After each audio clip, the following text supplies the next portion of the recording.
Hi everybody, I'm Mike Voss. I'm from Portland, Oregon. It felt important to include my camera in my talk, so I brought it. So this is my 4x5 camera. Everything I do with this camera, I do in camera. I don't use Photoshop or anything like that. Everything that I have presented here today is all double exposures, and it's all done from one series. And everything's shot within the camera here. Nothing's blended later on in post. So all of my work is presented as an interconnected series of photographic installations. It's all based around this idea that we're existing in a world post-humans, and it's past the collapse of industrial civilization, and nature is regrowing and animals are returning.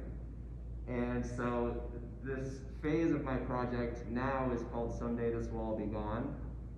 And it's a blending of the natural landscape and the industrial landscape. And it's a mix of these inorganic and organic shapes to kind of highlight the resilience of nature and to kind of tell the story of redemption and reclamation of this industrial landscape that we've created. So a lot of this work was made with a grant from the Regional Arts and Culture Council in Portland. And a lot of the work that I was making early on in this series was shot with a single exposure. A lot of it utilized a lot of abandoned places. And when I presented the work without giving any kind of verbal context or written context, a lot of people just thought that, oh, this is a cool abandoned building, this is a cool abandoned factory, really interesting place that you found. They didn't really understand that there was a larger narrative that I was trying to share, and they didn't really kind of understand the concept that I was trying to get across without me having to explain it. And so I was presented with this challenge of how do I tell this story without words? How do I kind of further this narrative without having to explain it to people? And so I started to use these double exposures to photograph abandoned buildings and abandoned locations and create a second exposure over that of a wild place to kind of symbolically present nature returning to this location.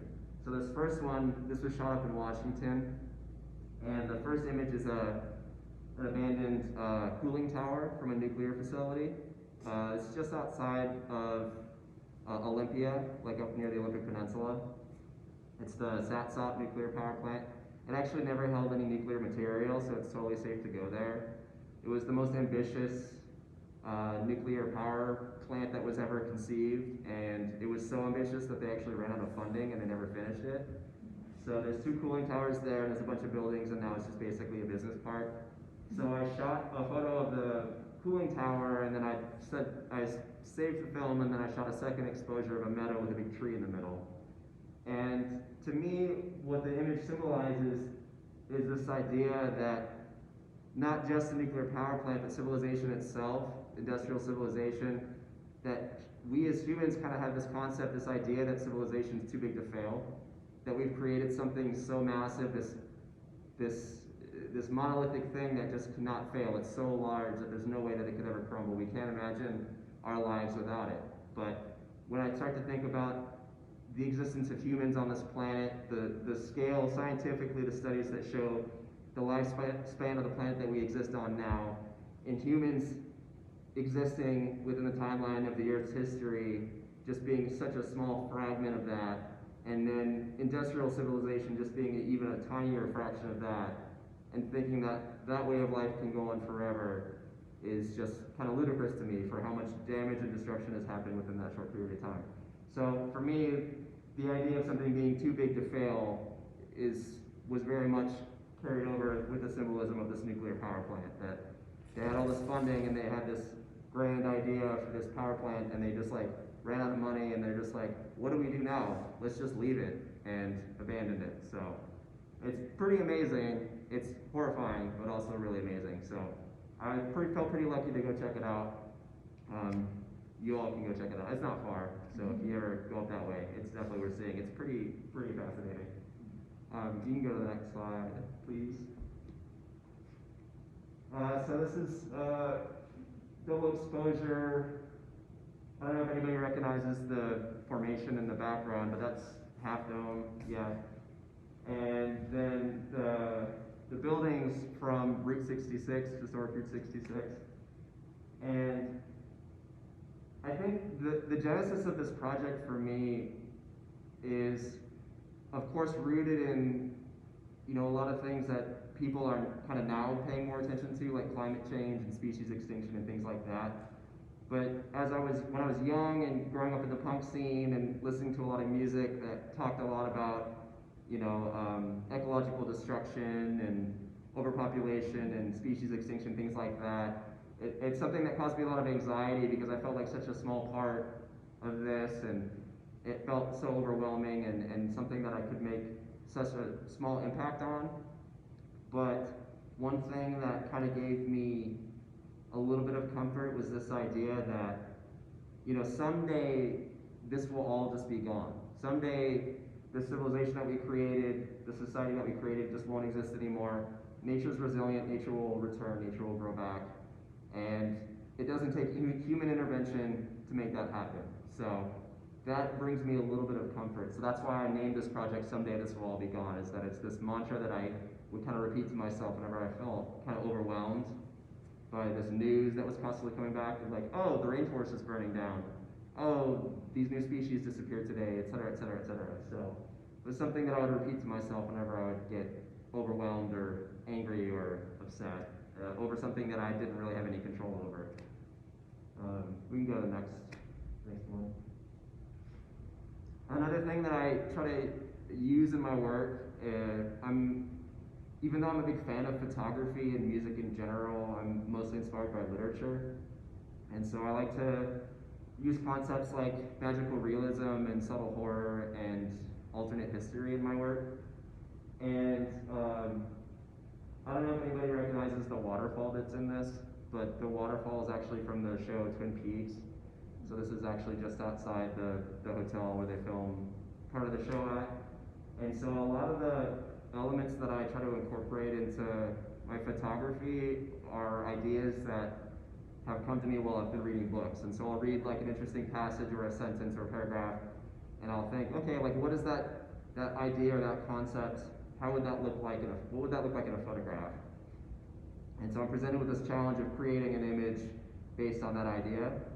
And this is kind of one of those ideas that I had of like, okay, well, what would it look like to create an image of a window, and you're viewing an alternate universe through this window. You're kind of looking into an alternate timeline through this window.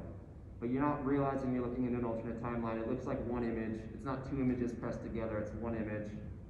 There's a window, and it looks like it's all one layer there. So that's how I got this one. It's an abandoned motel up on the Olympic Peninsula. It's kind of hard to see, but there's like bullet holes in the window and stuff right here too. So some of the places I photograph are pretty gross and pretty scary. And this camera takes a long time to set up, so it gets a little sketchy. It's like I'm there for like a half an hour at least, like set up the camera and stuff. And usually I have to have somebody with me just in case. But we can go to the next one. Thank you. Some of the places I get to go to are really nice. So this is another national park. So the nature image is Lassen National Park, which is really beautiful. And then the building is from Bodie, California. I don't know if anybody's been there, but it's a ghost town. But it's like a well-preserved ghost town. It's not abandoned, like you pay a fee and you go in and you can walk around and stuff. And it's really cool. I mean, there's like all these artifacts left over. It's an old mining town. But again, doing everything in camera, it kind of forces me to have a relationship with what I'm shooting. I can't shoot anything and think, I'm going to fix this later in post, I'm going to fix this later in Photoshop. I have to do it in camera. And so a lot of the time it takes me a long time to set up a shot, and it forces me to kind of build a relationship with what I'm shooting and think a lot about the light and think about like where everything is and where everything's positioned. And everything's done completely blind. Like I don't know what it's gonna look like on the film when I shoot it. So I'll shoot one image, I kind of have a general idea where everything is on the film in my mind, and then I have to save that film for later and then remember, okay, well the building here on the film, this is where the tree was, and I have to shoot it again.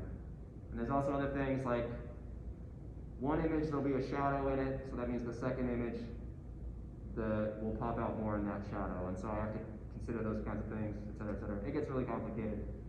When I was teaching that class last week for the students from Caldera, I told them, I was like, look, I'm gonna try to explain how photography works. It makes sense in my mind, but I don't really know how to explain it very well. And I don't know a whole lot of people that can like break it down that well, but it's just one of those things, it's like, if you think about it too much, it feels like, it gives me a headache. But anyway, it makes sense in my head, so I just do it. Yeah, that's this image. You go to the next one. Is this the last one, Judy? Yes. Okay. So this one's a little bit out of character for the other images. This was like one of the most recent ones I shot. And I try not to photograph things that kind of date an image. Like I don't photograph things that have graffiti that can kind of place it within a specific time frame or give it too much of an association, because I don't want to break the spell of the image. Like I kind of want to give people something to get lost in a little bit. I want them to kind of get lost in the narrative and get lost in this kind of alternate universe that I'm trying to create. But this one I was trying to experiment a little bit more, and I was out in Utah, I don't know if you all been to Utah, but they really love dinosaurs out there, so there's dinosaur sculptures everywhere. And I just thought these dinosaur sculptures were too cool to pass up, so I went out to Arches and I photographed a bunch of the arches and photographed some of the dinosaurs there. And I just thought that this kind of bizarre fascination with dinosaurs and with the natural world, and I was just thinking about the relationship that humans have with the landscape that they live in, and how well intentioned that relationship is sometimes, but also how destructive it is, and how a lot of the times people, they want to have a healthy symbiotic relationship with the land that they live in. It's just they don't really know how, and how important education is for people. Like how many people are generally good in heart and want to do good, and they just need the tools to make good choices. And so a lot of the time it's I'll be out in these national parks, I'll see people doing things that are kind of destructive, and it just takes a bit oh hey, you shouldn't step on that endangered plant, or you shouldn't be chipping off pieces of that rock, etc., etc. And I don't know, I think that